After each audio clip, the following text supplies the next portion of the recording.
Pasukan Hizbullah kembali merilis video yang menunjukkan sistem pertahanan udara Iron Dome Israel melempem total pada Rabu 28 Agustus 2024.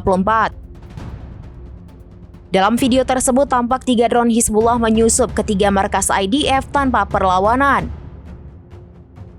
Akibatnya 3 peralatan mata-mata Israel pun di 3 markas itu meledak hebat. Kobaran api dan asap tebal juga membumbung tinggi imbas serangan tersebut. Namun sayangnya Hizbullah tidak mengungkapkan soal ada atau tidaknya korban jiwa dalam operasinya itu.